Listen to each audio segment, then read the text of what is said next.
मृत्यु का समय आने पर वही घबराते हैं जिन्होंने जीवन में भजन नहीं किया। घबराना नहीं चाहिए, वैराग्य से युक्त होकर शरीर संबंध को काट देना चाहिए। अब जीवन भर शरीर संबंध में रहो, मैं पुरुष मैं स्त्री, तो बुढ़ापे में काट पाओगे नहीं। यावत स्वस्थमिदम कलेवरम यावत च दूरे जरा, जब तक बुढ़ापा दूर है, शरीर स्वस्थ है, रोगी नहीं हुआ, तब तक मन को प्रभु में लगा लो। अन्यथा जैसे आग लगने पर कुआं खोदना व्यर्थ है, ऐसे ही बुढ़ापे में भजन नहीं होता।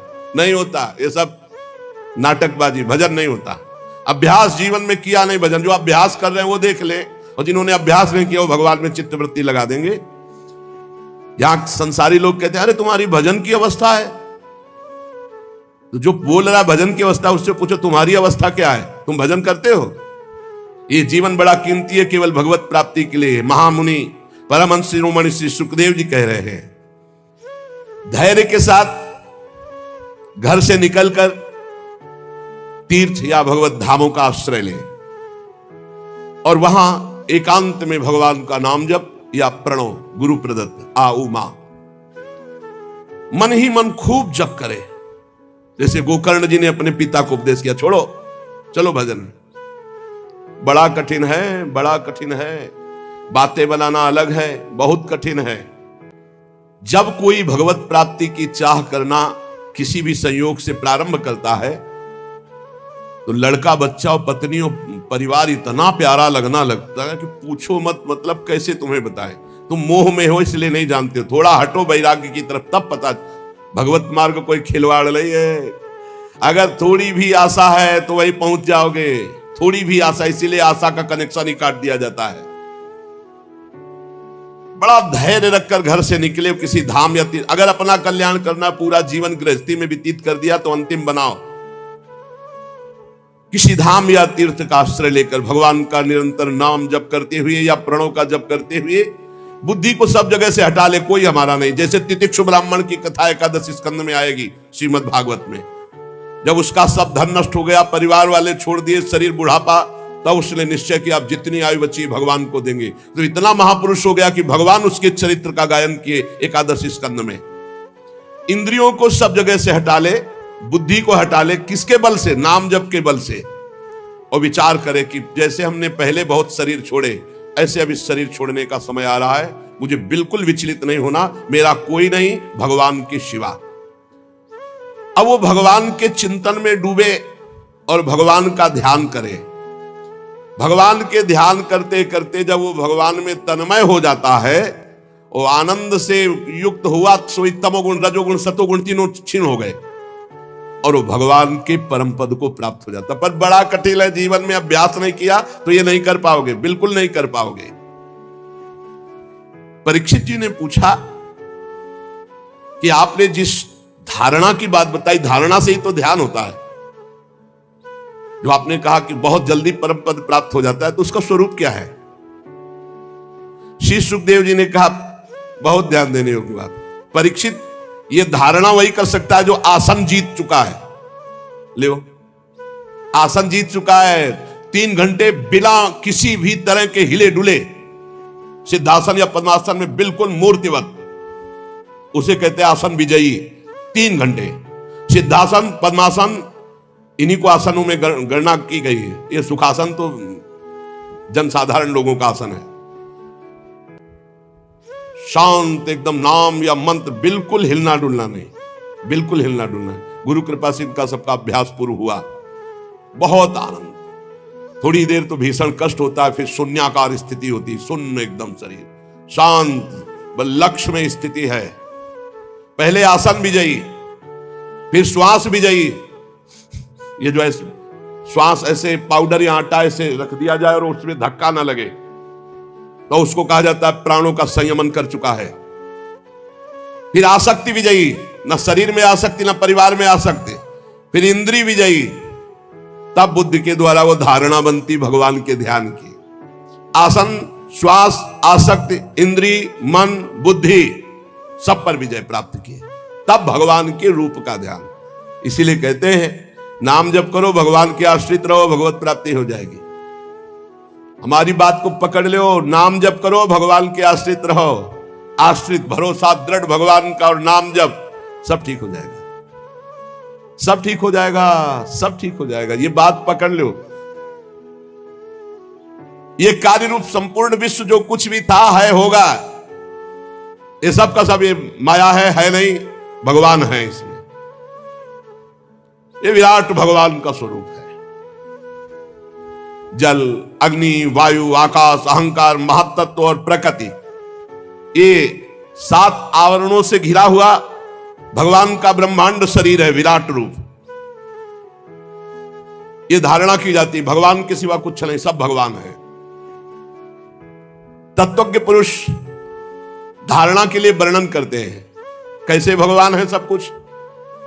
बोले जो भगवान का विराट रूप है, तलवे में पाताल लोक, तलवे से पाताल प्रकट हुआ, उनकी एड़ियां और पंजे रसातल लोक, गुल्फ एड़ी के ऊपर की जो जगह है उससे महातल, ये नीचे है पृथ्वी के, और पैर के पिंडे तलातल। विश्वमूर्ति भगवान के दोनों घुटने सुतल लोक, जांघें वितल, 2 जांघें इसलिए वितल और अतल, पेंडु भूतल, और उनके नाभि रूप, ये जो भूतल है ये पेंडु, नाभि रूप आकाश, नाभि से आकाश, छाती से स्वर्गलोक, गले से महरलोक, मुख से जनलोक, ललाट में तपोलोक, शास्त्र सिर वाले भगवान के मस्तक पर ब्रह्मलोक विराजमान। विराट भगवान इतने बड़े हैं, उन्हीं से सारे लोग घिरे हुए हैं। जितने भी इंद्र आदि देवता सब भुजा में, जितनी भी दिशाएं वो सब कान से, जितने भी शब्द वो सब श्रवणेंद्री से, अश्वनी कुमार नासिका के छिद्र से, गंध घ्राणेंद्री और धधकती हुई अग्नि की ज्वाला भगवान के मुख से, भगवान के नेत्र से अंतरिक्ष और नेत्र से ही सूर्य और देखने की शक्ति ये प्रकट हुई। दोनों पलके खुलना और बंद होना, निमिष, इसी से सृष्टि का लय और रचना होती है, इसी से रात और दिन का विभाग प्रकट हुआ। भ्रू विलास मात्र से ये सब रचना होती है और नष्ट हो जाती है। भ्रकुटी विलास सृष्टि लय होई। भगवान के तालु से जल का प्रादुर्भाव और रस का प्रादुर्भाव हुआ, और वेदों को भगवान की श्वासों से प्रादुर्भाव, जाकी श्वास वेद श्रुति चारी। यमराज का प्रादुर्भाव भगवान की दाढ़ों से हुआ। सब प्रकार की आसक्ति दांत से प्रकट हुई, और जगन मोहिनी माया का प्रादुर्भाव मुस्कान से हुआ, और ये अनंत सृष्टि एक कटाक्ष से प्रकट हुई विराट भगवान की। ऊपर के ओठ से लज्जा, नीचे के ओठ से लोभ, छाती से धर्म, पीठ से अधर्म भगवान के प्रकट हुआ। प्रजापति जनेन्द्री से प्रकट हुए, मित्रावरुण भी वहीं से, समुद्र भगवान की कोख से, बड़े बड़े पर्वत भगवान की अस्थियों से, विराट पुरुष की नाड़ियों से नदियां, रोम से वृक्ष, जितने वृक्ष सब कुछ विराट भगवान ही बने हुए हैं। प्रबल वायु भगवान के श्वास खींचने और छोड़ने से, भगवान की चाल ही से काल प्रकट हुआ, इसलिए उनकी चाल कोई जान नहीं सकता। भगवान की चाल से ही गुण प्रकट होकर चक्कर लगा रहे, सतोगुण रजोगुण तमोगुण, और चाल चलने से ही कर्म का प्रादुर्भाव हुआ। भगवान के केश से बादलों का प्रादुर्भाव हुआ, भगवान के वस्त्र से संध्या का प्रादुर्भाव हुआ। महात्माओं ने मूल प्रकृति को भगवान के हृदय से प्रकट हुआ बताया। मूल प्रकृति ब्रह्म और मूल प्रकृति, फिर त्रिगुणात्मिका प्रकृति, फिर महातत्व, फिर अहंकार, जिससे सृष्टि प्रकट होती वो मूल प्रकृति भगवान के हृदय से प्रकट हुई। सब विकारों का खजाना मन, सब विकारों का खजाना मन भगवान से प्रकट हुआ, उसी से चंद्रमा प्रकट हुआ। भगवान के चित्त से महातत्व का प्रादुर्भाव हुआ, भगवान के अहंकार से रुद्र भगवान का प्रादुर्भाव हुआ। भगवान के नखों से घोड़े, खच्चर, ऊंट, हाथी, इनका प्रादुर्भाव हुआ। वन में रहने वाले मृग, पशु, जितने भी पक्षी, जितने भी, ये सब कटि प्रदेश से प्रकट हुए। तरह तरह के पक्षी, उनकी अद्भुत रचना कौशल, ये सब कटि प्रदेश से। भगवान की बुद्धि से स्वयंभू मनु प्रकट हुए और मनु की संतान मनुष्य उनके निवास स्थान बने। गंधर्व विद्याधर चारण अप्सराएं षडज, समस्त स्वर, समस्त गीत, स्मृति, दैत्य, ये सब भगवान के वीर से प्रकट हुए। सप्तम धातु भगवान का ये विराट स्वरूप है, सब कुछ भगवान ही बने हुए हैं।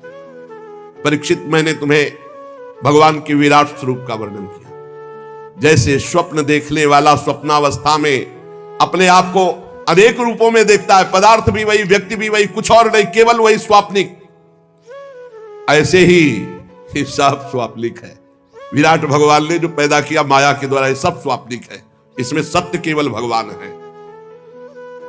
जो इसमें रम जाता है उसका आधा पतन हो जाता है। इस रचना में जो रम जाता है उसका आधा पतन हो जाता है, दुर्गति को प्राप्त होता है। श्री सुखदेव जी ने कहा, सुनो परीक्षित, सृष्टि के प्रारंभ में जो ब्रह्मा जी भगवान के नाभि कमल से प्रकट हुए, उन्होंने इन्हीं विराट पुरुष की धारणा की थी। तब उनको स्मृति प्राप्त हुई थी जो प्रलय काल में विलुप्त हो जाती है। उन्हीं की दृष्टि से अमोघ बुद्धि निश्चयात्मिका हो गई। तब ब्रह्मा जी ने जगत को पुनः रचा जो प्रलय के पहले था। ये वेदों की ऐसी वर्णन शैली है कि लोगों की बुद्धि स्वर्ग आदि में फंस जाती है। जीव वासना स्वप्न जैसे देखता है ऐसे स्वर्गलोक भी है, एक थोड़ा अच्छा स्वप्न है, कुछ नहीं। सच्चे सुख की प्राप्ति से जीव वंचित हो जाता है, वह है भगवत प्राप्ति। इसलिए विद्वान पुरुष को चाहिए कि जितना ये मायाकृत नाटक है, जितने से काम चल जाए उतना काम चलाओ और हर समय नाम जप करो, समय व्यर्थ मत जाने दो। ये सब माया है, मायाकृत रचना है। जितना प्रयोजन जिस वस्तु से रखोगे उतना ही बंधते चले जाओगे। अपनी बुद्धि को बचाओ, वस्तु व्यक्ति स्थान से और श्री भगवान में लगाओ। संसार के पदार्थ प्रारब्ध के अधीन हैं। चाहे जितना पढ़ लिख ले हो, अगर तुम्हारे प्रारब्ध में है कि धन मिलेगा तो मिलेगा, नहीं तो पढ़े डिग्री लिए घूमो, ना नौकरी मिलेगी ना धन मिलेगा। लेकिन भगवान का भजन कर लो तो भगवान मिल जाएंगे। प्रारब्ध के अधीन नहीं, सुख दुख प्रारब्ध के अधीन है, पक्का समझ लो। तुम्हारा प्रयत्न निष्फल होगा यदि तुम्हारे प्रारब्ध में धन नहीं है। प्रारब्ध में धन है तो प्रयास ना होने पर भी देख लो खूब धन वैभव, लेकिन प्रारब्ध में सुख और दुख होता है, भगवत प्राप्ति नहीं। इसलिए ऐसा भजन करो कि प्रारब्ध को नष्ट कर दो, सुख और दुख से परे परमानंद में निमग्न हो जाओ। ये मनुष्य शरीर इसलिए मिला है। परीक्षित, जब जमीन में सोने से काम चल सकता है तो पलंग के लिए क्यों प्रयास करें? भजन करो, काहे को? जब भुजा भगवान ने दी है उससे तकिया का काम चल जाता है तो तकिया लाने की आवश्यकता क्या है? भजन के लिए जन्म हुआ, भजन के लिए। जब अंजलि से काम चल सकता है तो बहुत से पात्र बटोरने की जरूरत क्या है? जब वृक्ष की छाल या साधारण वस्त्र पहनने से काम चल सकता है तो सब विलासिता की जरूरत क्या है? भूख लगने पर शरीर पोषण के लिए भगवान सबकी व्यवस्था किए हैं, फिर उसके प्रयास में इतना कि पूरा जीवन ही नष्ट कर देना, खान पान भोग सामग्री, बस।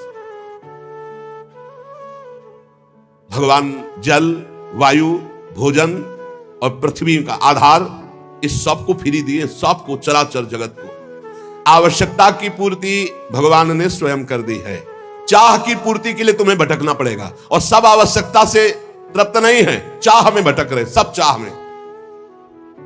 बहुत विलासिता में जीव जीवन व्यतीत करके भगवत विमुख सब का सब नष्ट कर देता है। शरीर को जितना आप विलासी बना दोगे उतना ही परेशानी है। ये जो आजकल चले ना भोजन बाजार वाले, जो खूब चकाचक स्वाद वाले, यही सब, अरे दाल रोटी खाओ, प्रभु के गुण गाओ, थोड़ा व्यायाम करो, प्राणायाम करो, शरीर स्वस्थ, भगवान का चिंतन करो, खूब समाज सेवा, जो किसानी, व्यापार, नौकरी, ये सब भगवान की सेवा है। भगवान सबको वास दिए अपने हिसाब से, लेकिन जब आपकी चाहत हो गई है तो आप परेशान हो रहे हैं। अरे भगवान क्या शरणागतों की रक्षा नहीं करते? ये बुद्धिमान लोग भगवान के मार्ग में बिया करके धन के अभिमान में घमंडी लोगों की चापलूसी क्यों करते हैं? श्री सुखदेव जी कह रहे भगवान के भक्त होकर के इन देहाभिमानी धनाभिमानी लोगों की चापलूसी क्यों करते हैं? अरे विरक्त हो गए, हृदय में भगवान को विराजमान करना है कि धनियों की चापलूसी करनी है। भूत भविष्य लोक 14 में भय होए हरि प्यारे, 300 व्यवहार हमारो अभिमान इनते न्यारे। पक्का बहुत बच के रहना है, सावधान हुए हो। भगवान को हृदय में विराजमान करने के लिए विरक्त भगवत मार्ग के पथिक किया भक्त, और चापलूसी शुरू कर दी धनियों की। श्री सुखदेव जी महाराज कह रहे, सुखदेव जी महाराज, धने के नशे में चूर घमंडी धनियों की चापलूसी। हृदय में विराजमान श्रोता सिद्ध भगवान की प्राप्ति के लिए जब चले तो भगवान या भगवान के प्रेमी या किंचन जन और या जे दीन प्यारे वेद पुकारे, हमारे भगवान को लिए कहा गया ऐसे दीन जनों को प्यार। धन के नशे में चूर घमंडी धनियों की चापलूसी, विरक्त क्यों? श्री सुखदेव जी महाराज कह रहे हैं। इसलिए बहुत सावधान। क्या विश्वंभर भगवान पर भरोसा नहीं?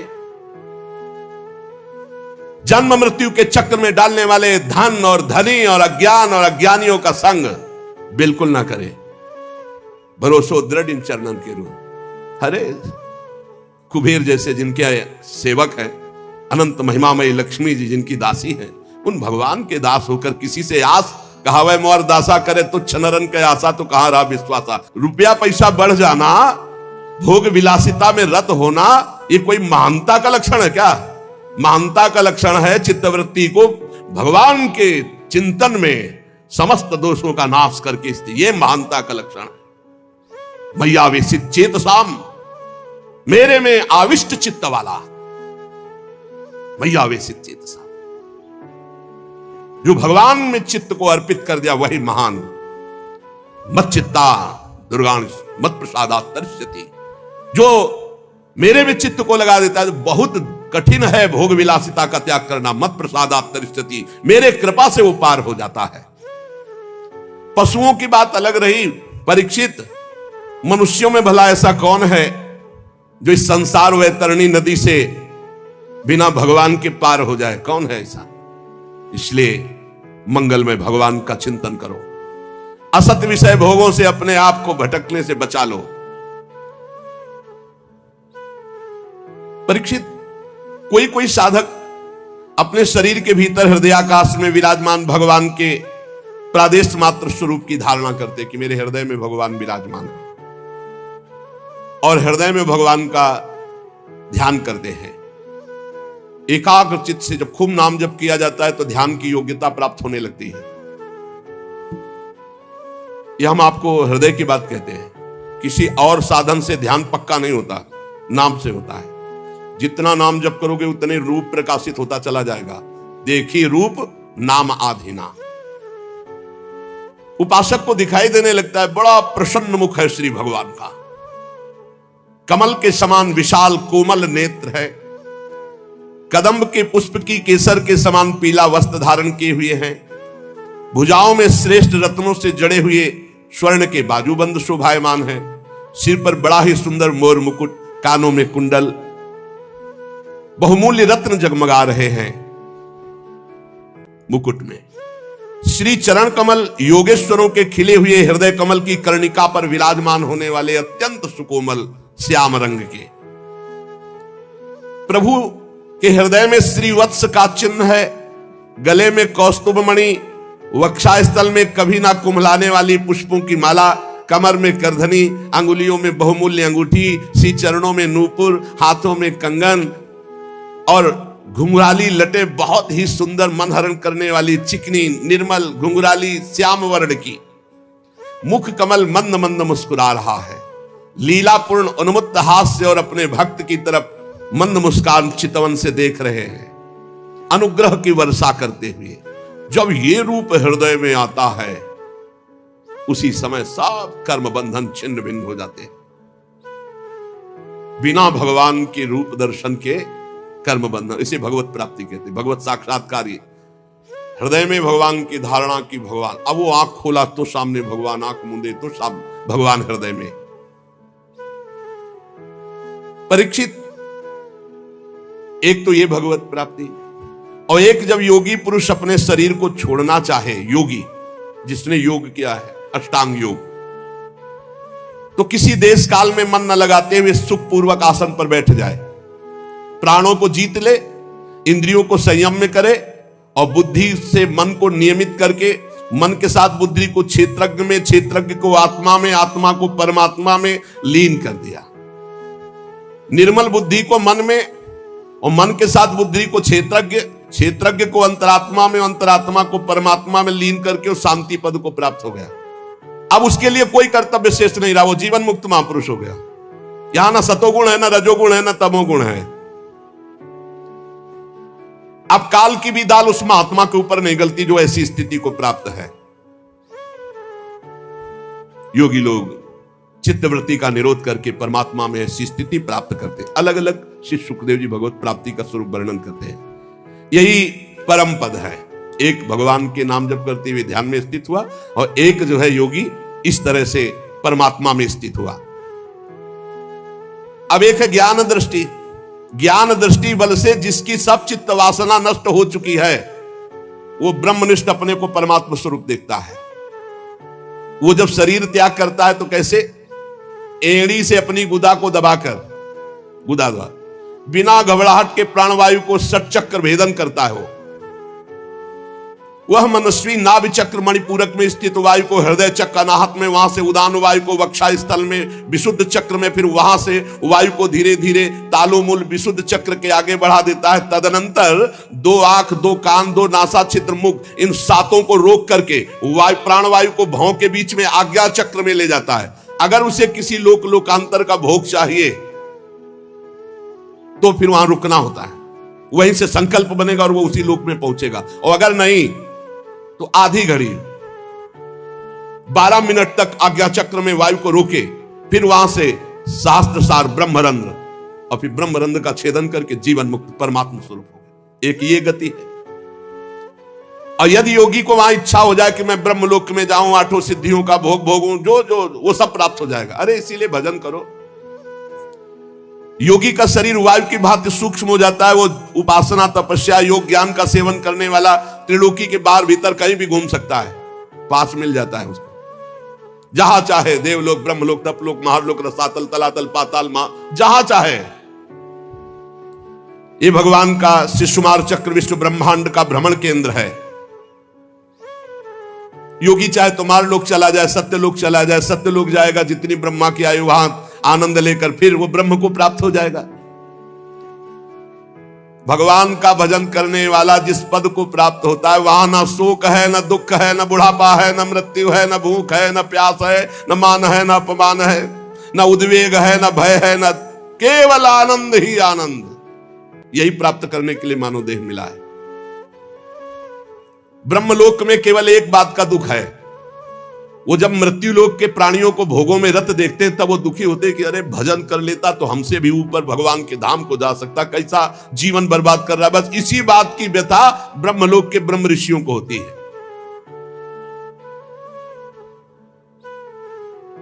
जो ज्योतिर्मय भगवान के स्वरूप को प्राप्त करता है, घ्राणेन्द्रिय को गंध तन्मात्रा में, रसना को रस तन मात्रा में, नेत्र को रूप तन मात्रा में, त्वचा को स्पर्श तन, श्रोत्र को शब्द तन मात्रा में, कर्मेंद्रिय को अपनी अपनी क्रिया शक्ति में अपने अपने सूक्ष्म स्वरूपों को प्राप्त करा देता है।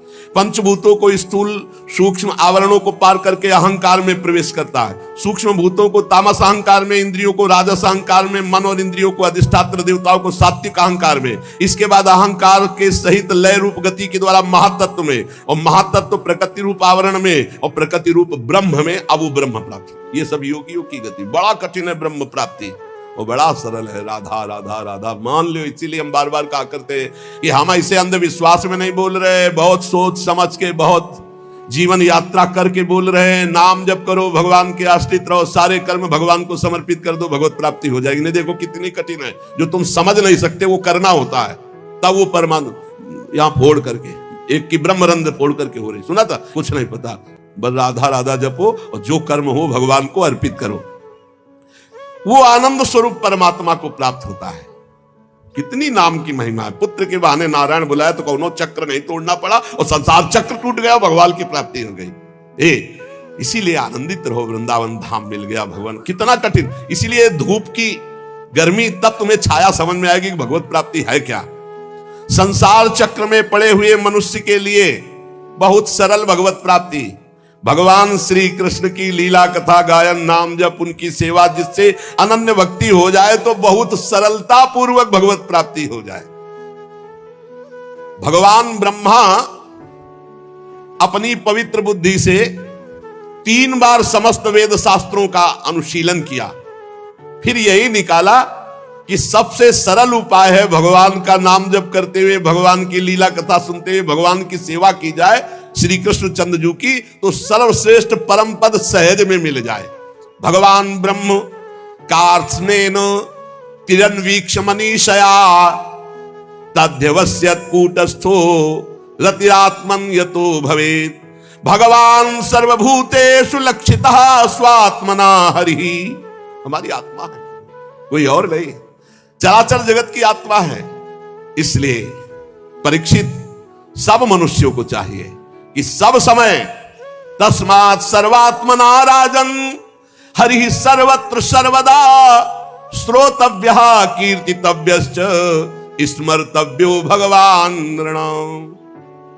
सब मनुष्यों को चाहिए कि भगवान श्री कृष्ण चंद्रजू की बार बार कह रहे श्रोतव्या, उनकी कथा सुनो, उनका नाम कीर्तन सुनो, कीर्तितव्यश्च, उनकी कथा करो, उनका नाम कीर्तन करो, नाम जप करो, स्मृतव्यो, उनका स्मरण करो, यही तुम्हें भगवत प्राप्ति करा देगा। भगवान के संत जन बड़े उदार हैं, जो भगवान की लीलामृत का कथामृत का पान कराने के लिए अहेतुकी भाव से दान करते हैं। खूब कानों के दोनों में भर भर कर ये भगवान लीलामृत पान करो, इससे तुम्हारे हृदय का विषैला विष उतर जाएगा, शुद्ध हो जाएगा और तुम्हें इसी जन्म में भगवत प्राप्ति हो जाएगी। परीक्षित, तुमने जो मुझसे पूछा था कि मरते समय बुद्धिमान मनुष्य को क्या करना चाहिए, तो तुम्हें उत्तर दे दिया।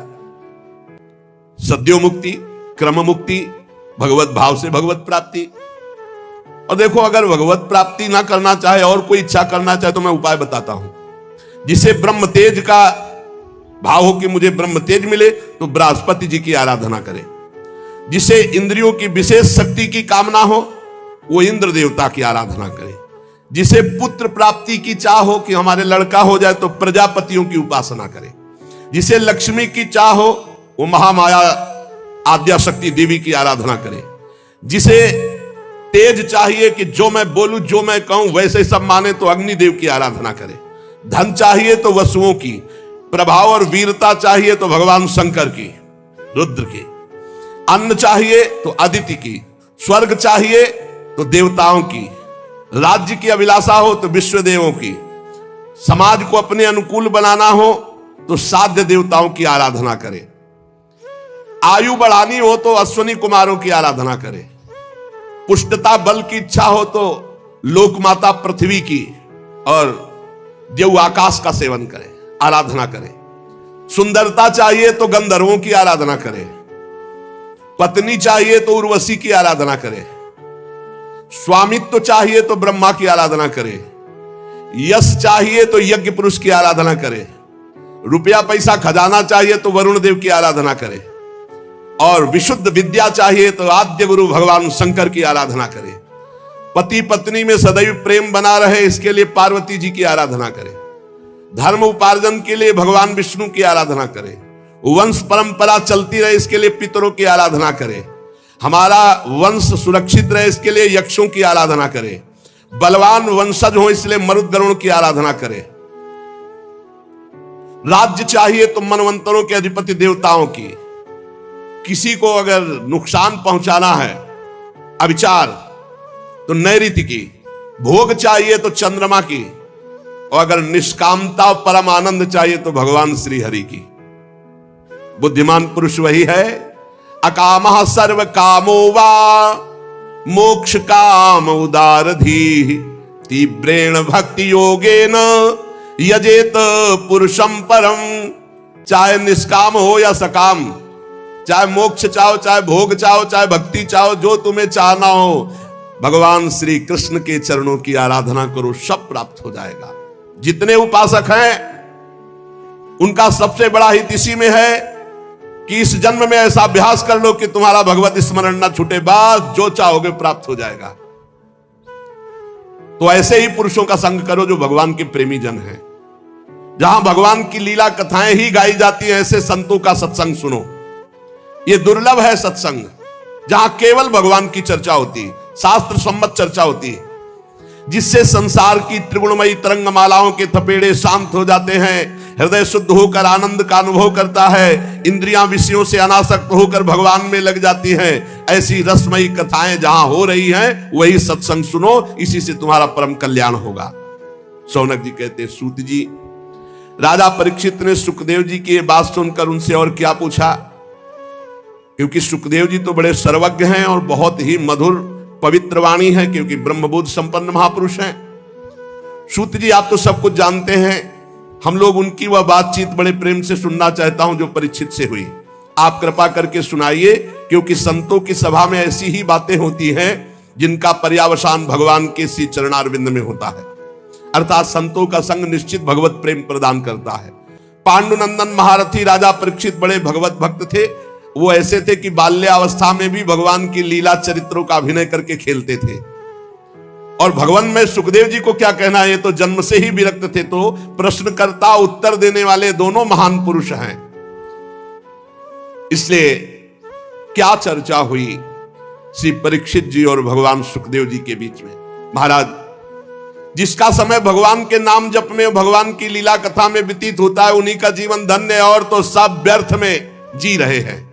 रोज भगवान सूर्यदेव उदय होकर के और अस्त होकर के सबकी आयु का नाश कर रहे हैं। महाराज, क्या वृक्ष नहीं जीते? वो भी जीते। अगर भगवान का नाम नहीं जपते हो, भगवान की लीला कथा नहीं सुनते हो, भगवत भाव से सेवा नहीं करते हो, तो तुम्हारा जीना क्या वृक्ष नहीं जीते? तरवा किम न जीवंती भस्त्राहा किम न श्वसंत्युत। क्या लोहार की धोकनी सांस नहीं लेती? न खादंती न मेहंती किम ग्राम पशुओं परे। क्या गांव के जो पशु हैं वो खाते पीते नहीं है क्या? वो भी खाते पीते। क्या वो मैथुन नहीं करते? वो भी बच्चा पैदा करते। तुम मनुष्य होकर के यही खाना पीना, श्वास लेना, बच्चा पैदा करना, सोना जागना, तो तुम्हारा मनुष्य जीवन किस बात से श्रेष्ठ रहा? अरे जिसके कान में भगवान का नाम नहीं पड़ा, भगवान की लीला कथा नहीं पड़ी, वो नर पशु, कुत्ते, ग्राम सुकर, ऊंट और गधे से भी गया बीता है। स्वविद्वरा होष्ट खरई संस्तुतः पुरुषः पशु नयत कर्ण पथोपेतु जातु नाम गदाग्रजः बिले बतो रुक्रम विक्रमान्ये न शृण्वतः कर्ण पुटे नरस्य जिह्वा सती दार्दुरिके वसूत न चोपगायत्युरुगाय गाथा।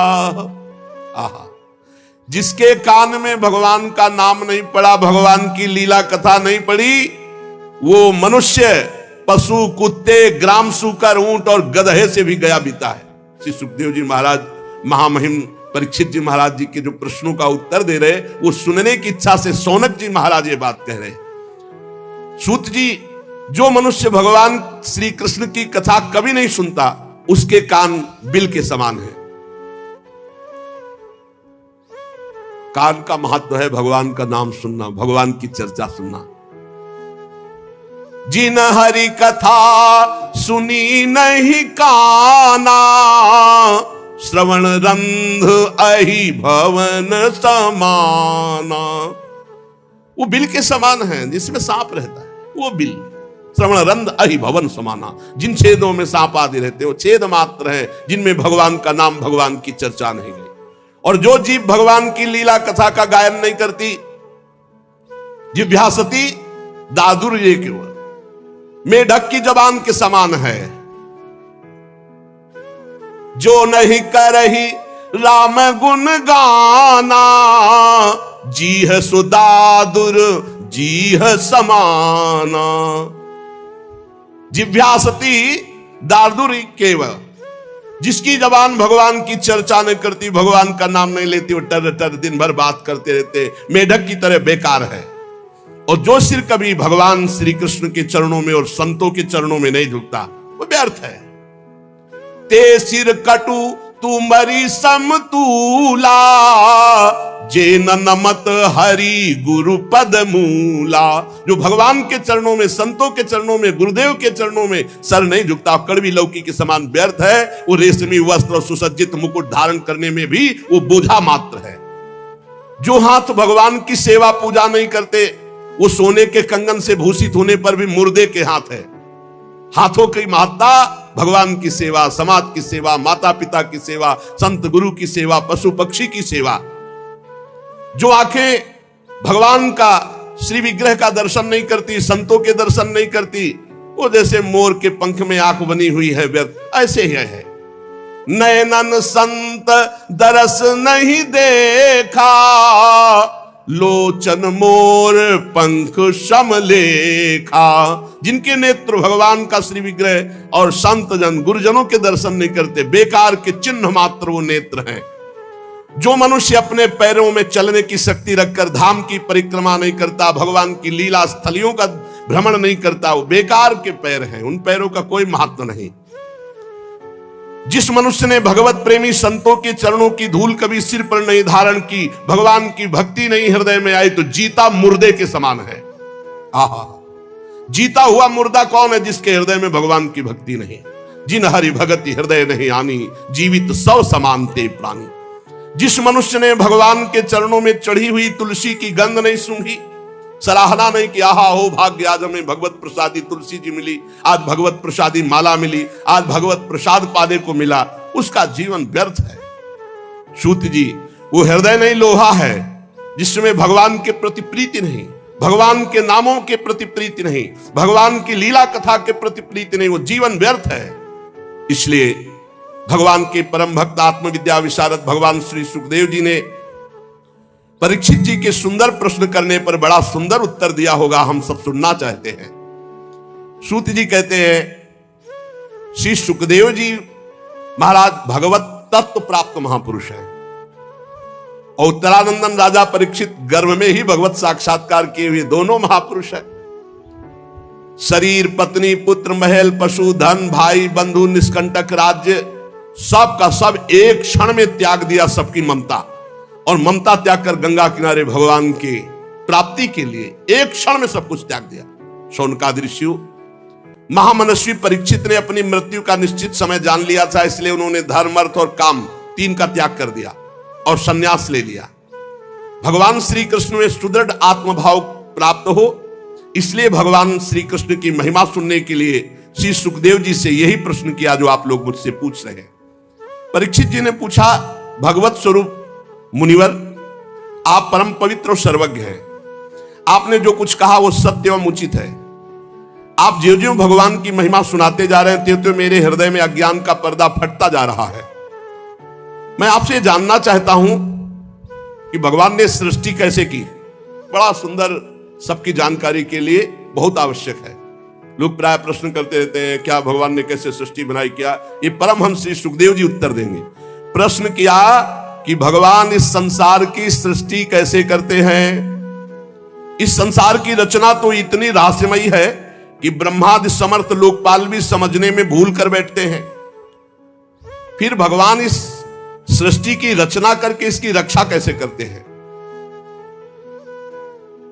अनंत शक्ति परमात्मा किन किन शक्तियों का आश्रय लेकर अपने आप को सृष्टि रूप में रचते हैं, किन किन शक्तियों का आश्रय लेकर अपने आप की रक्षा करते हैं, ध्यान से सुनना, और किन किन शक्तियों का आश्रय लेकर अपने आप से अपना विनाश करते हैं। विनाश खेल तीनों भगवान किसी और से नहीं करते, अपने आप से अपने आप की रचना, अपने आप से अपने आप का पालन और अपने आप से अपने आप का विनाश, संहार खेल। भगवान तो अकेले हैं, वो विभिन्न रूप धारण करके, अवतार धारण करके विस्तार करते हैं। इसलिए आप ही ऐसे ब्रह्मज्ञानी महापुरुष हैं जो हमारे संदेह का निवारण कर सकते हैं। श्री सूत जी कहते हैं, राजा परीक्षित ने भगवान के गुणों का वर्णन करने के लिए जब ऐसा प्रश्न किया, अब देखो, अब ध्यान आया कि भगवान का मंगलाचरण करना चाहिए, सारे उत्तर पीछे देती है। अब श्री सुखदेव जी को, ओहो, उन पुरुषोत्तम भगवान के चरण कमलों में मेरे कोटि कोटि प्रणाम। प्रश्नोत्तर, यह है परमहंस स्थिति। कभी कभी इतना दुलार, इतनी कृपा और तत्काल ही मतलब हमें लगता है बुलेट प्रूफ करने के लिए ऐसा ही चाहिए, नहीं एकदम ठंडा एकदम गर्म, एकदम ठंडा एकदम गर्म। वो गोली झेलने की ताकत उसी कांच में आती है, नहीं तो कंकड़ में टूट जाएगा, कांच कंकड़ में टूट जाएगा। और बुलेट प्रूफ शीशा कैसे बनता है? गरम ठंडा करते करते उसको इतना मजबूत कर दिया कि गोली मारो तो नहीं टूटती। तो गुरु अपने शिष्य को बुलेट प्रूफ कर देते, काम की गोली, क्रोध की गोली, लोभ की, मोह की, मद की, मत्सर की। और ये जितने गुरु के शरणागत नहीं, गुरु के आनंद नहीं, गुरु के शासन में नहीं है, ये सब कांच में जरा सा कंकड़ लगा टूट के फैल जाने वाले। काम की मार, क्रोध की मार, लोभ की मार, मोह की मार फैला के दिए। नहीं पीछे सुने कल या परसों था कि लाठी चल रही माया की, सबको मार परास्त घिरा के बचा तो वही कृपा पात्र केवल बचा। ये जीवन की सार बात गुरु को रिझा ले जाए वही कोई जीवन का बहादुर, जो गुरु को रिझा। आज जिनका यश गाया गया है बड़े बड़े महापुरुषों का, सब गुरु प्रेमी। कठोर वचनों को सुनना, अपमान की स्थिति में मुस्कुराना, धर्म के लिए प्राणों का बलिदान कर देना, ये गुरु कृपा पात्रों में देखा गया, दूसरों में नहीं। निष्ठा होती है। तेरे मृत्यु के भय से मैं अपने इष्ट और गुरु आचार्य का चिन्ह नहीं बिगाड़ सकता। देखो ना महापुरुष, वो कोई गुरु कृपा पात्र होता है, लाखन में कोई एक। बता ले गुरु पर बलिहार होना ये बहुत कठिन बात। हरि की आराधना तो लाखों लोग करते हैं, लेकिन गुरु आराधना बहुत कठिन है। हाथ उठा के कहता हूं बहुत कठिन है, क्योंकि हरि कुछ बोलते नहीं है। सिंहासन में बैठे, चाहे यहां टिकली लगा लो, चाहे यहां पत्रावली कर दो, कुछ नहीं बोलते। मतलब सेवा कर, तब ये लगता है कि सेवा का फल गुरुजनों से मिलता है। क्या? अहंकार का नाश। हर सेवा का फल कठोरता और कृपा माने प्रतिकूलता। हर सेवा का फल आपको सच्ची कहते। गुरुजनों की सेवा में हरि कभी नहीं बोलते, बैठा लो प्रिया प्रीतम को, कभी बोले तो बताना। और गुरु की सेवा में जाओ, बलिहारी है उन गुरु की जो निरपेक्ष है। देखो निरपेक्ष गुरु की बात कह रहे हैं, निष्प्रेय ही गुरु चाहिए, निरपेक्ष शिष्य की कोई अपेक्षा नहीं। लाखन में कोई एक, गुरु के रंग राता रूप सो। गुरु के रूप में प्रिया रूप समाया है। जैसे कभी कभी वैराग्य की बात नहीं करते, गुरु को तत्व रूप मानो। इस देश में पूरे के पूरे लाडली हैं, तत्व और शरीर भी पूरे के पूरे लाडली हैं गुरु। हाँ, जुगल सरकार है, अंदर से और बाहर से दोनों रूप गुरुदेव के ही हैं। श्याम रंग गुरुदेव का बाहर है, अंदर नाम जानते गुरु जी का है। हाँ, अंदर रूप कौन सा है और बाहरी रूप श्याम है। और कभी कहीं बाहरी रूप गौर है और अंदर श्याम है। ये जुगल रूप ही है गुरुदेव, और कोई नहीं है। जुगल सरकार ही गुरुदेव है। भाखन में कहत अनेक रीति चलत नहीं प्रेम की। जो गुरुदेव के रंग में नहीं रहते हैं, लाखों बातें करते रहते हैं, प्रेम की रीति में नहीं चलते हैं। इसलिए एक पल भी अपने गुरुदेव की आज्ञा के विरुद्ध कभी आचरण न बने। हमें तो एक ही बात समझ में आ रही है कि अहो भाग्य है हम अपने आप को गुरु की नौका में बैठाल दें और बेपरवाह होकर हाथ उठा दें। अब जैसे मन में आवे तो वैसे चलो, जैसे मन आवे वैसे चलाओ, और जहां ले चलोगे वहीं मैं चलूंगा। अब हम ये नहीं कहने वाले कि ये भंवर आरी बचाना, नहीं, हम ऐसे है बस गुरु गुरु गुरु। हमें लगता वाह गुरु धल निहाल कर दिया गुरु, निहाल कर दिया। हे गुरु निहाल कर दिया, निहाल कर दिया गुरु, निहाल कर दिया। राधा वल्लभ लाल को हृदय ध्यान मुखलाम। इसलिए देखो ये अपना सत्संग केवल भगवत प्राप्ति के लिए। हम हंसी मजाक उदाहरण में भी वही बात गुरु कृपा से कहेंगे जिससे परम मंगल होगा। आज तक लाडली जी किसी को प्राप्त हुई तो गुरु कृपा पात्र को प्राप्त हुई। अमरीश जी चक्रवर्ती सम्राट है, कितनी ऊंची स्थिति कैसे पता चले?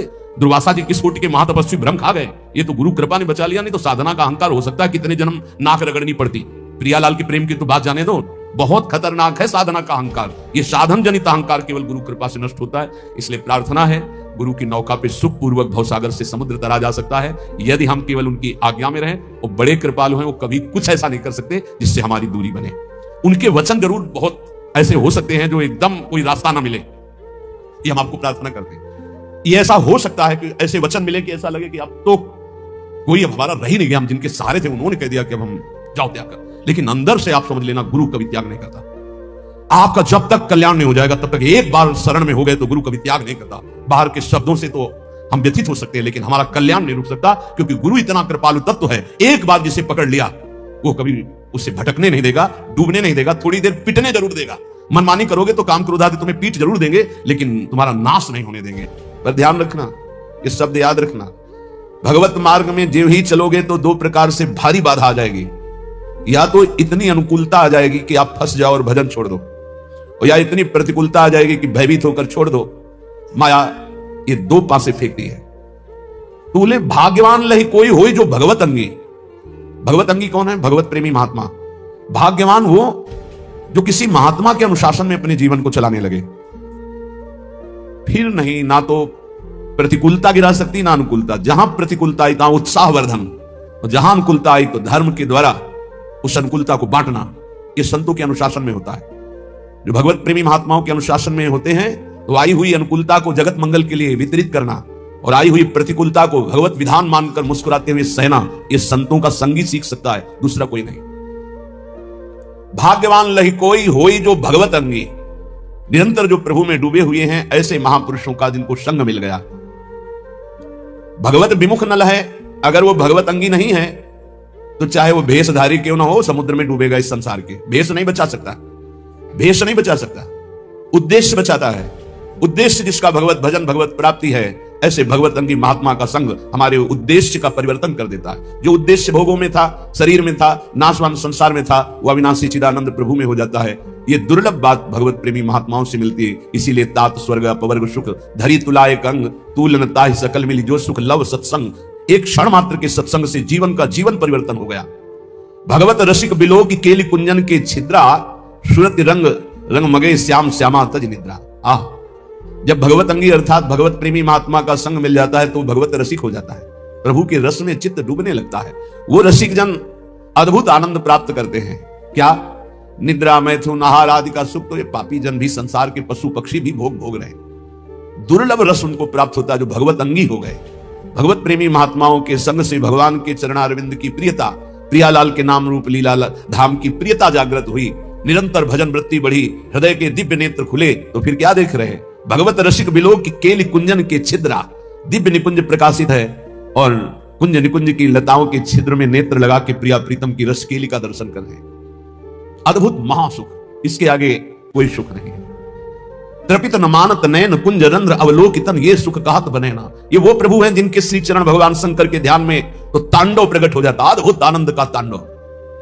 मंदी कृत्य मुकुंद सुंदर पद द्वंद्वार विंदामल प्रेमानंद ममंद मिंदु तिलकात उन्माद कंदम परम। इंदु तिलक भगवान, इंदु चंद्रमा, चंद्रमा का जो मुकुट धारण किए हुए भगवान चंद्रशेखर, उनके ध्यान में जब श्री लालजू के चरणारविंद प्रकट होते हैं, उन्माद कंदम, प्रेमानंद का उन्माद छा जाता है। वो प्रभु और वो प्रिया जो रसमयी बातें कर रहे हैं, मुस्कुरा रहे हैं, खेल रहे हैं, वो उपासक कुंज छिद्रों से देख रहा है। तृपित न मानत नयन कुंज रंध अवलोकितन, यह सुख कहत बने ना। कैसे मिला? बोले ये जो कृपा हरिवंश की, हरिवंश कृपा प्रसाद से ऐसा अद्भुत सुख मिला। तो बोले भगवत रसिक बिलोक केली कुंजन के छिद्रा सुरत रंग रंग मगे श्याम श्यामा तज निद्रा। पूर्ण रात भर रसमयी बातें, रसमयी चेष्टाएं वो सखियां देख देख कर निहाल हो रही। ये भजन से प्राप्त होता है। यहां पहुंचने का मतलब खत्म, सृष्टि के चक्र से आप मुक्त हो गए। महाआनंद, दिव्य देह, दिव्य भाव, दिव्य महल, दिव्य इष्ट, दिव्य भोग, प्रिया प्रीतम का उच्छिष्टामृत भुक्त वैव, ऐसा अद्भुत प्रेम सुख। वहां जाने की इच्छा करो। यहां ज्यादा दिन नहीं रुकना। भगवान ने भी अवतार लिया तो यहां शरीर का अंतर ध्यान लीला करनी पड़ी। तो तुम्हारा शरीर कैसे? तुम्हारा तो विनाशी है, वो तो संपूर्ण अविनाशी स्वरूप से प्रकट हुए। सच्चिदानंद रूपाय विश्वोत्पत्त्यादि हेतवे तापत्रय विनाशाय श्री कृष्णाय वयम नुमः। जब उनको अपने दिव्य स्वरूप का अंतर ध्यान लीला करनी पड़ी तो तुम्हारा तो पार्थिव स्वरूप मिटिया मिट तो होगा, आज नहीं तो कल। तो तैयारी कर लो। कल एक भगत जी कह रहे थे डिप्रेशन में पहुंच गया हूं। क्यों भाई पहुंच गए? समस्याएं इतनी संसार की हो, जब मरने की बात आती है तो जी घबरा रहा है। वृद्धावस्था की तरफ शरीर जा रहा है, कहां जाना है कोई ठिकाना नहीं। एक जीव घबरा रहा है कि सब हमारा छूट जाएगा जो जो हमने किया। हमका यही अध्यात्म औषधि देता है कि मरने से सब जग डरा मेरो मन आनंद। अब अपने को यह है क्या, कहां जाना है, पता है कहां जाना है, क्या होगा ये भी पता है क्या होगा। अपने को क्या डर है? क्योंकि अपना पास बन चुका है, अपना पता है हमको अमुक जगह जाना, पता है हमारा पहले से वहां बुक हो चुका है सब। अब क्या परेशानी? मरने का मतलब है पुराने कपड़े को छोड़ करके दिव्य वस्त्र प्राप्त करके और बहुत बड़े घराने में प्रवेश करना, बहुत बड़ी जगह। तो खुशी होती ना। पुराना कमरा जो टपक रहा हो पानी बरसने में, वो छोड़कर एक दिव्य महल में आपको जाना, तो खुशी होगी कि नहीं होगी? आपको आनंद होगा। तो आपको मरने का आनंद इसलिए नहीं है क्योंकि आपने अपनी मरने की व्यवस्था नहीं की, जीने भर की केवल की। मरने की तो याद की नहीं, मरने की व्यवस्था की नहीं। अब जीने का एक निश्चित समय है, नियत श्वासें हैं और वो खर्चा हो गई।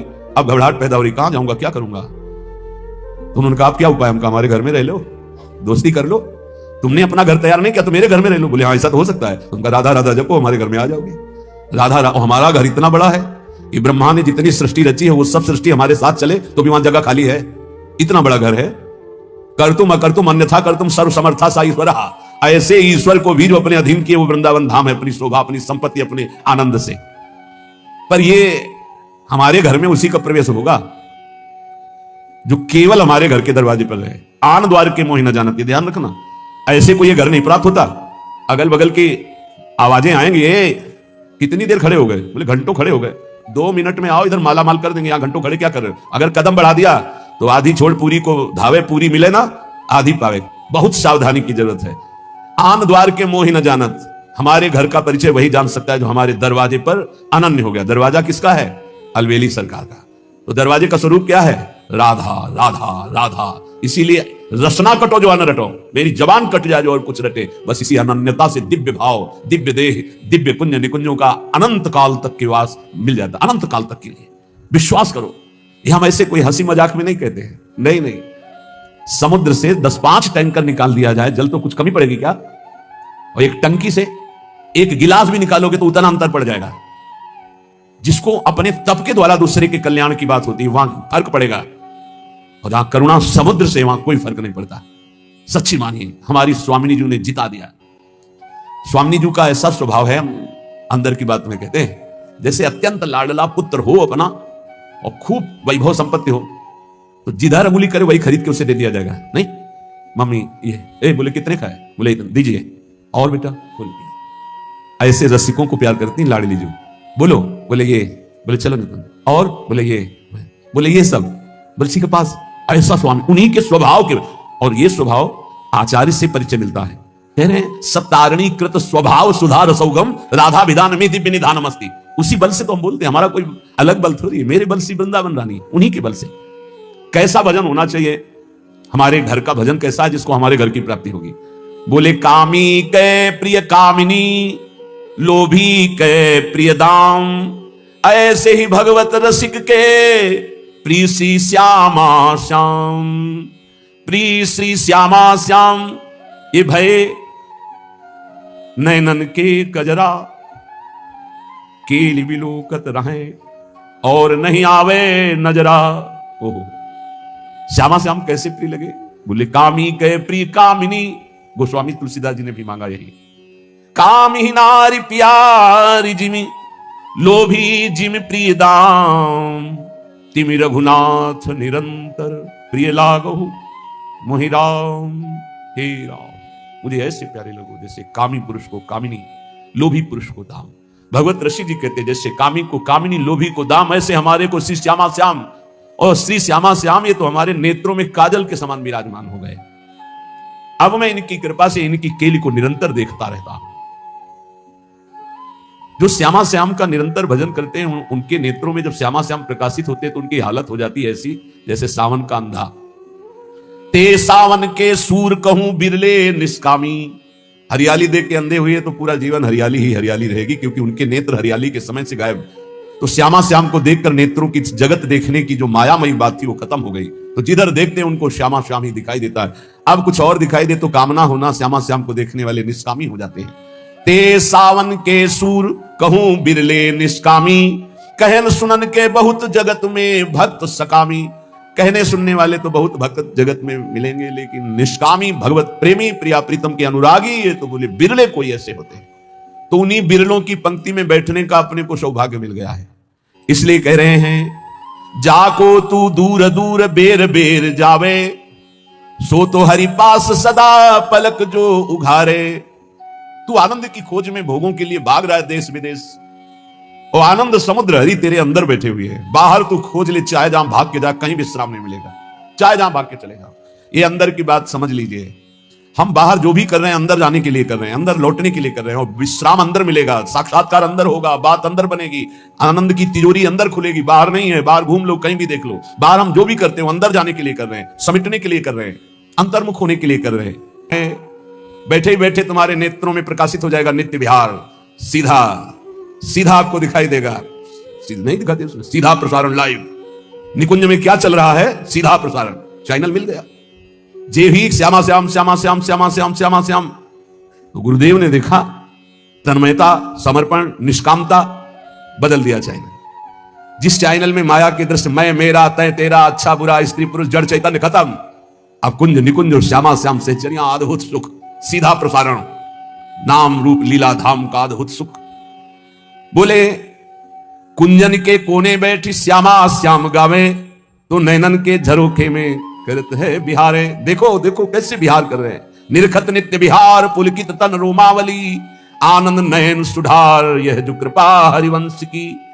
अगर ये नहीं करोगे तो दौरत है देश देश, भेष क्यों लजावे। ये बहिर्मुक्ता भगवान की कृपा से नष्ट हो जाए तो काम बन जाए। ये और जो भी लाभ पाने की, शुभ पाने की आकांक्षा है, ये भी माया है। ब्रह्मा की रचना भी नहीं टिकती तो तुम्हारा बनवाया हुआ क्या टिकेगा। महाप्रलय में ब्रह्मा भी नहीं टिकते उनकी रचना की, तो प्रलय में ब्रह्मा तो रहते हैं, उनकी रचना समिट जाती है, नष्ट हो जाती है। लेकिन जब महाप्रलय आता तो ब्रह्मा भी समिट जाते हैं। केवल सच्चिदानंद भगवान महान विराट स्वरूप, उन्हीं में पूरा विश्व शयन करता है। तुम्हारा निर्माण, तुम्हारा नाम, तुम्हारा प्रतिष्ठा, मान सम्मान किसी का नहीं रहा है। एक समय था उड़िया बाबा की धूम मची हुई थी, पूरा भारत का कोना कोना। रेलवे स्टेशन कहीं और था, लेकिन गाड़ी रुकती थी उड़िया बाबा के आश्रम में, पास ही है रेलवे लाइन, हजारों की भीड़। आज है कुछ नहीं, कुछ नहीं, रोना आता है। जब वहां पहुंचे तो एक बार दर्शन किए उसी गुफा के, वहां सब तो जो साधक थे साथ, वो हमारे शब्द का अर्थ समझते होंगे कि रोना आता है। ऐसे समदर्शी महापुरुष का ऐसा प्रभाव, और वहां कुछ ऐसी घटना घटी थी जिससे वो दृश्य देखकर बहुत विचित्र। ये एक जैसा कभी नहीं रहता। ना विश्वास करो बाबा ही पर, ना विश्वास करो अपने नाम कीर्ति पर, ना विश्वास करो अपने रूप पर, ना अपने शरीर पर, ना धन पर, ना व्यवहार पर, ना मित्रता पर। जहां लाखों कहते हैं कि हम आप पर प्राण न्यौछावर कर देंगे, वहां कोई मुंह नहीं देखना चाहेगा। ऐसी चाल माया की है, बात समझ लीजिए। इसलिए दौलत है देश देश, भेष क्यों लजावे। रुपया, नाम, प्रतिष्ठा कुछ नहीं, सब माया का नाटक। तीन में रखा गया पूरी माया को समेट के, कंचन, कामिनी, कीर्ति। इन तीन को कोई क्रॉस कर जाए तो त्रिभुवन विजेता त्रिगुणातीत महापुरुष भगवान से बातचीत कर सकता है। फोन नंबर आ जाएगा उसके पास, ये ले करो बात हरि प्रिया से, प्रिया प्रीतम से सीधे बात करो। पक्की बात समझ लो, त्रिगुणातीत होने पर ही ये बात होती है। क्यों भागे घूमते हो, क्या चाहिए? कौन तुम्हारा नाम जपेगा? जिसका तुम नाम जप करते हो वही सब रूपों में है। किससे मान चाहते हो, किससे प्रणाम करवाना चाहते हो, क्या बनाना चाहते हो? अरे जिसने समुद्र बनाया, तुम एक तालाब बना सकते हो खुदवा के, पैसा लगा के। समुद्र बनाया, पृथ्वी बनाई, पहाड़ बनाए, सूर्य चंद्रमा बनाए, इतना बड़ा आकाश बनाया, उसका तो नाम नहीं लेते लोग। तुम्हारा नाम क्या लेंगे? भूल छोड़ो। दौलत है देश देश, भेष क्यों लजावे। घर में ही बैठी तू खोल निज किवारे। अपने हृदय के किवाड़ खोल, देख यहीं प्रभु बैठे, यही बैठे हैं। दिन भर जो भूल ही गयो तो संध्या घर आवे। पूरा दिन बर्बाद कर दिया, अब तो शाम होने जा रही जिंदगी की, आजा लौट के। राधा राधा राधा, ये जीवन की शाम अब व्यर्थ ना होने पावे। नहीं, वो अंधेरी रात आ रही है कि फिर नहीं हो पाएगा कुछ। अभी दिन है, चादर धो लो, अंधेरे में नहीं धो पाओगे। अंधेरी बहुत खतरनाक है। जहां ये योनि छूटी मनुष्य शरीर की, फिर तो कोई बस नहीं, बस भोग ही भोग है। शुभ शुभ कर्मों के थपेड़े खाता हुआ जीव भटकता घूम रहा है। कैसी कैसी लीलाएं हैं, देख देख करके हृदय कांपता है। बस मान जाओ, प्रार्थना मान जाओ तो बात बन जाएगी। पूरा दिन निकल गया तो अब शाम सुधार लो। 50 वर्ष बीत गए, 40 वर्ष बीत गए, 70 वर्ष बीत गए, अब जितनी श्वासें हैं, मरोगे ये तो जान ही लो, मरौती तो नहीं पिए हो ना। शरीर तुम्हारा नष्ट होगा पक्का मान लो, तो राधा राधा जमा कर लो बैंक में। तुमको इसमें गवर्नर की मोहर नहीं दिखाई दे रही, इसलिए ये सिक्का भारत में चलता नजर नहीं आ रहा, इसलिए इस पर धन बुद्धि नहीं। पर ये उस लोग का सिक्का है जहां भारत का भी सिक्का नहीं चलता। यहां का यही बैंक में रह जाएगा। ये राधा नाम परम धन है, ये परलोक में तुम्हारे काम आएगा। मान लीजिए सब कुछ छीन लेगा काल, लेकिन नाम नहीं छीन पाएगा। जो नाम जप करके जाओगे ये तुम्हें परमोन्नति प्रदान करेगा। एक नाम त्रैलोक तारे, जो न ले सो जन्म हारे। ये भूल मत करो। पूरी दिन माया की चाल में बर्बाद कर दिया तो संध्या तो संभाल ले। अब ये जीवन की संध्या शाम आने वाली है, इसके बाद रात्रि आएगी, काल रात्रि नष्ट कर देगी सब कुछ तेरा। बनी है सब अबहू अली, माधुरी समुझावे। भूल्यो भर मत मन अंध ते गंवारे। अब गंवारपना छोड़ो, अंधापन छोड़ो, जितनी श्वासें बची हैं धर्म पूर्वक आचरण करो और नाम जप करो। श्रीपाद प्रबोधानंद जी महाराज अद्भुत वृंदावन महिमामृत का वर्णन करते हुए कहते हैं, पुष्प श्रेणी विकास हास युतया गुच्छोरु वक्षो जया। संश्लिष्टा कुलकाल मंडित लता वध्वाप्य हो सत्तमा।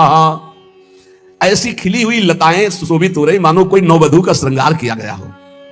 विविध प्रकार की लताएं सौरभ से ऐसी भौरे मतवाले हो रहे, उन्मत्त हो रहे हैं, ऐसी सौरभ और रंग बिरंग पत्ते की कांति के बराबर। अब इसे अलंकारिक भाषा ना सब दी जाए। कहना वृंदावन दुति पत्र की उपमा को कछु नाही, कोटि कोटि बैकुंठ होते सम कहे न जाए। हरि ऐसे तेजों में पत्ते जिसमें प्रियालाल की प्रतिबिंब झांकी पड़ रही है। पत्र प्रसून बीच प्रतिबिंब नख सिख प्रिया जनावे, संश्लिष्टा पुलकाल मंडित लता बध्वा पे हो सतमा। वृक्षों में आलिंगित ऐसी लताएं मानो नई बधूर श्रृंगार की गई हो। विविध गुच्छे, विविध सौरभ, अलग अलग फूलों का अलग अलग सौरभ मतवाला कर रहा है। कृष्णा ध्यान रसान बहु पुलिकनो माध्वीक धारास्त्रवो। कृष्णा श्री श्यामाजू के ध्यान में सब मगन ये लताएं प्रेमामृत के कण बरसा रही है। मकरंद की धूल उड़ रही है, रंग बिरंगे फूलों की मकरंद की धूल उड़ रही है। सौरभ सुवास से मतवाले होकर भौरे गुंजार कर रहे। चलो सखी बनराज बिलोकन, भूमि सुमनन छाई रहेरी। नाना कुंज लता पुष्पन की, मंडप बेल बितान तनेरी। चलो चलो सखी, देखो बनराज वृंदावन की कैसी अद्भुत शोभा है। क्या शोभा है?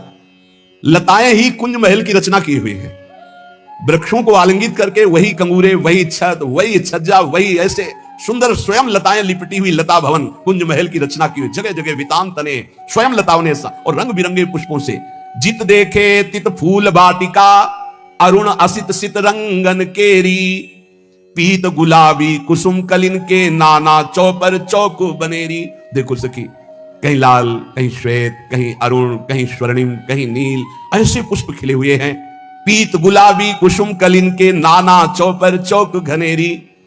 स्वयं लताएं जब देखती हैं कि प्रिया प्रीतम पधार रहे, ऐसी झंकृत हो जाती है कि पुष्पों की चौक पुर जाती है, पुष्पों की पावड़े बिछ जाते हैं।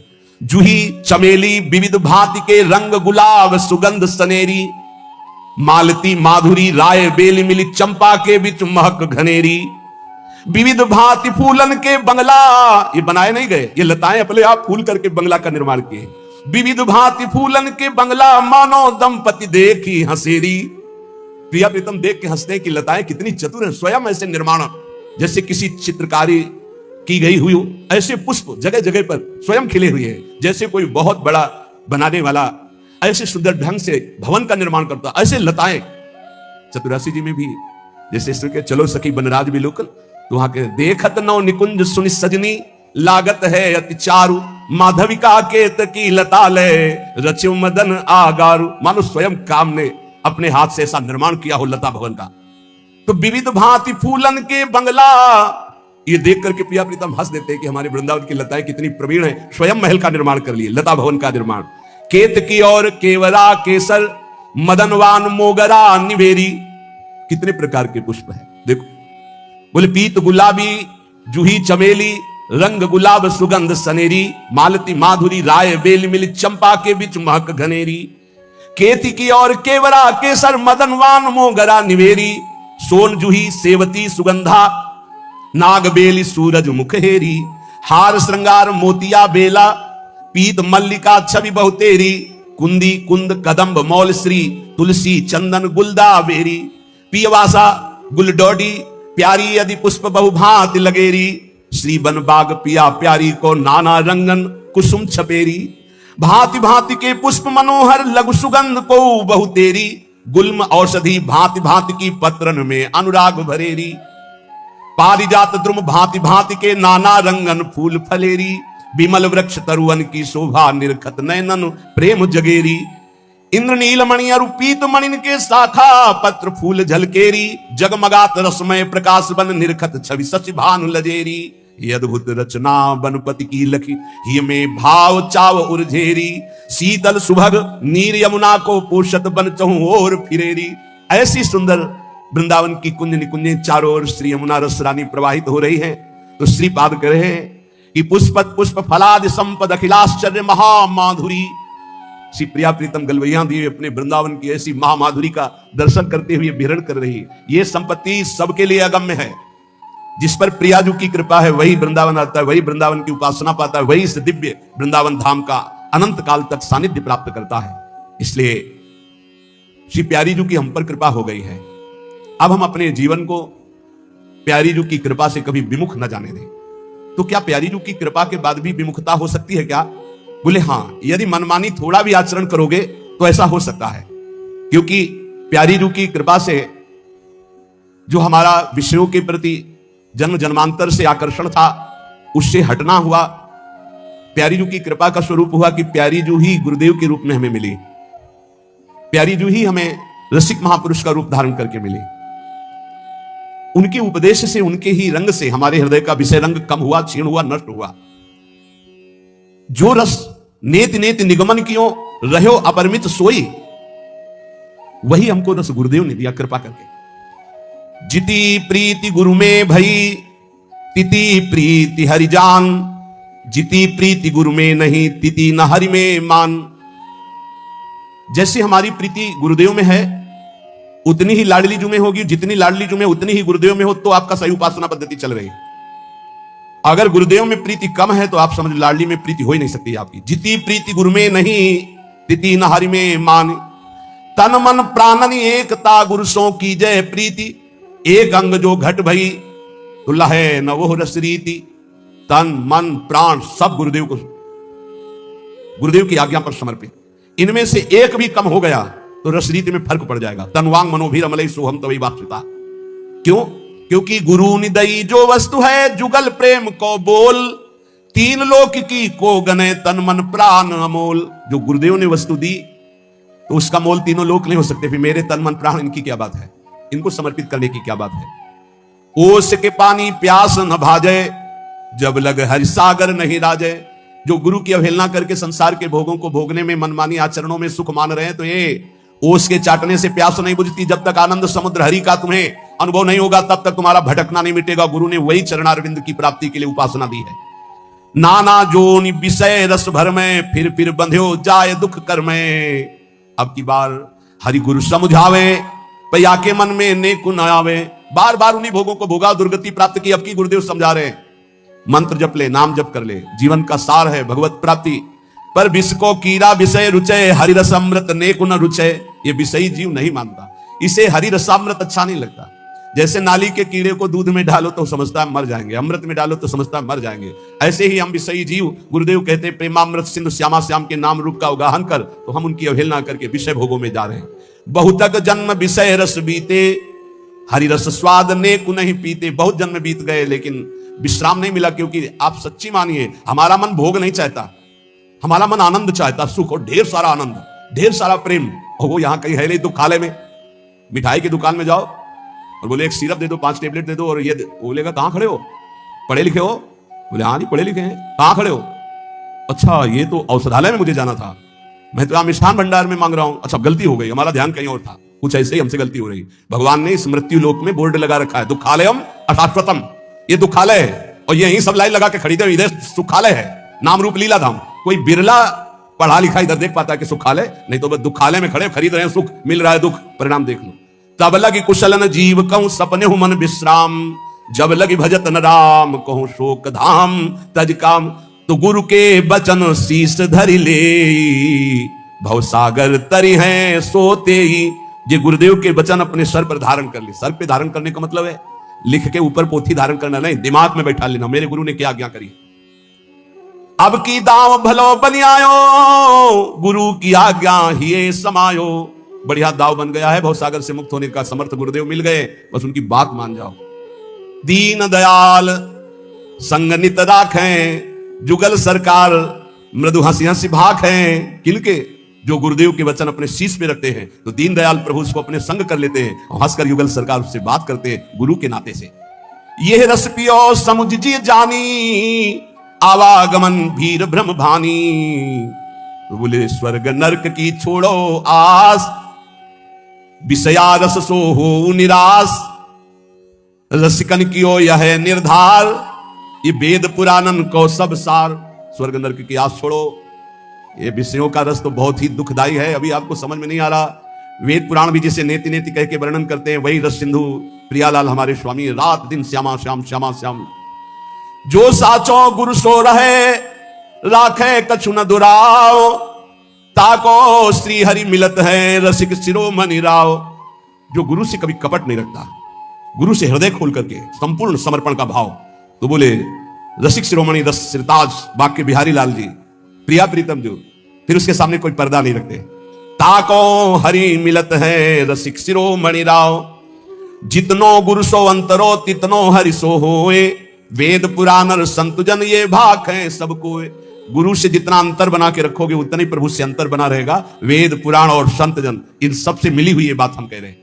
जो साचो हरिसो भयो तन मन वचन लीन ताही को गावे संत जन सोई रसिक प्रवीण। जो गुरु से सच्चा हुआ वो प्रभु से सच्चा जुड़ जाता है। जो प्रभु से सच्चा हुआ उसका तन मन वचन सब सत्य हो जाता है। संत जन उसी को कहते हैं। वही परम रसिक प्रवीण है जिसका शरीर, जिसका मन, जिसकी वाणी भगवत स्वरूप में तन्मय हो गई। जो गुरु की आज्ञा चले आपो डारे खोए ताको हरि करें लाड़ी लो लहे परम सुख सोए। जो सदैव गुरु की आज्ञा हाथ जोड़कर स्वीकार करता रहता है। आपो माने अहंकार, अहंकार को डारे खोए, गुरुदेव की आज्ञा में चूर कर दिया। बहुत कठिन बात है। सब कुछ सहा जा सकता है लेकिन अहंकार पे चोट नहीं सही जा सकती। सच्ची मानिएगा, ये अहंकार केवल गुरुदेव से जाता। कोई त्रिभुवन में ऐसा नहीं जो अहंकार मिटा दे। भगवान भी नहीं मिटाते। मिटा देते, अभी तक तो था ना, बहुत अवतार भगवान भी लिए हैं। मिटाए क्या थे तो हम भी सृष्टि में कहीं होंगे। और जब गुरुदेव रूप में भगवान आए तब मिटिया मेट कर दिया इस अहंकार। सच्ची कहते इसको कोई फंसा पाया तो गुरुदेव फंसा पाया अहंकार को, क्योंकि दूसरी रास्ता है नहीं। भगवान में तो रास्ता है, भगवान में रास्ता है। बड़े कृपालु हैं, ठीक है। हरि नाराज हो जाएंगे तो रास्ता है। वैष्णवों के चरण पकड़ लो, गुरु के चरण पकड़ लो, सब काम बन जाएगा। गुरु नाराज हो गए तो कोई रास्ता ही नहीं। तो अब अहंकार को कोई रास्ता ही नहीं है ना, तो अब क्या होगा? अब तो पिटना ही पिटना अहंकार को है। और बलिहारी है जिसके गुरुदेव की कृपा अहंकार पर हो गई और अहंकार नष्ट कर दिया तो माला माल कर दिया। ये अहंकार ही ताला है जो भगवान के वैभव में प्रवेश नहीं होने देता। अहंकारी का प्रवेश नहीं होता भगवत वैभव में। चाहे वो आनंद का वैभव, ऐश्वर्य का वैभव हो, प्रेम का वैभव हो, वहां दैन्य का प्रवेश होता है। तो जो गुरु की आज्ञा चले आपो डारे खोए। बहुत कठिन है भाई, हम हृदय से कहते हैं। अगर त्रिभुवन में कोई, हम उस दिन जो रसिक देव जी के चरित्र में सुनाना कि गुरुदेव की ऐसी कठोर कठोर आज्ञा तो कांप रहे थे। कि त्रिभुवन में एक जगह है जहां ना नहीं है, और उनकी जगह में जहां आज्ञा ऐसी होती है वो शिष्य जानता है जिसके हृदय में ये बीतती है कि चल निकल, आज के बाद हमें मुंह मत दिखाना। इससे बड़ा कोई दंड नहीं है। नरक भेज दो स्वीकार है, गलता लग जाए शरीर में, कुष्ठ हो जाए, कुछ कीड़ा पड़ जाए, सब स्वीकार है। लेकिन हृदय ये कहता रहे मेरे गुरुदेव, गुरुदेव कहते रहे तू मेरा, मैं सब सह लूंगा। लेकिन वो ये कह दे कि जाओ आज के बाद मुख मत दिखाना। इसके बड़े महापुरुष जो ऐसी स्थिति में प्राण धारण किए हुए अपने गुरुदेव की प्रीति की रक्षा करते रहे, बड़े महापुरुष, वो आचार्य हैं, वो आचरण करके दिखाते। नहीं तो या तो नास्तिकता आ जाएगी कि जाओ फिर अच्छा, और या फिर जीने लायक नहीं रहेगा। और वो नहीं थे जीने लायक, वो तो किसी तरह प्राण केवल पोषण हो रहे थे गुरुदेव के संकल्प से, क्योंकि गुरुदेव परीक्षा लेते थे। कभी ना ले किसी की गुरुदेव ऐसी परीक्षा।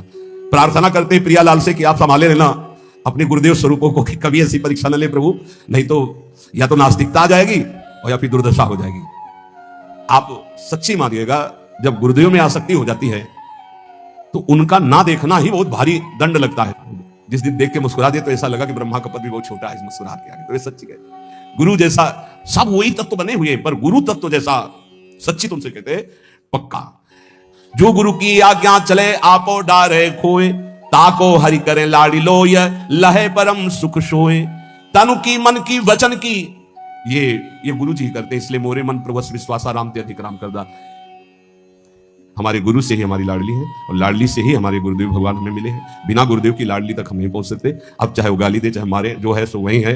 अब सर डाल दिया ओखली में तो चोट क्या गिरना। सारा विधान उन्हीं का चलता है अव्यक्त रूप से। बस ये हम इसलिए कह रहे हैं घटना को परीक्षा वो लेंगे। वो गुरु तत्व है, वो कोई व्यक्ति नहीं है।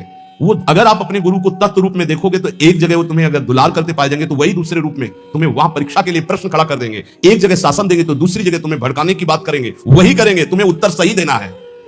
ताको हरि करे लाड़ी लो, अपना लाड़ीला बना लेते हैं जो गुरु का लाड़ला। सही हम कहते हैं, हम जैसे वार्ता गुरुदेव भगवान की करते हैं ना, तो हमारा हृदय जैसे होता है ना, बीपी लो होने में कैसा होता है, नहीं होने लगता है। ऐसे होता है कि हे भगवान, जितनी श्वासें बची मेरे गुरुदेव भगवान की अनुकूलता में जाए, बस मुझे कुछ नहीं। और पूरे जीवन का एक केवल लक्ष्य है, गुरुदेव की अनुकूलता में मेरी श्वासें जाए, बस वो ऐसा मुस्कुराए, वो प्रसन्न रहे, बस यही जीवन का सार है। कुंज बिहारिनी लाडली भरो प्रेम भरपूरी। सच्ची मानो एक ही सत्ता है, केवल गुरुदेव, जिन्होंने निहाल किया, नहीं तो साधना ये सब कूड़ा समझो। इस राधे कृष्णा कृष्णा कृष्णा हरे हरे।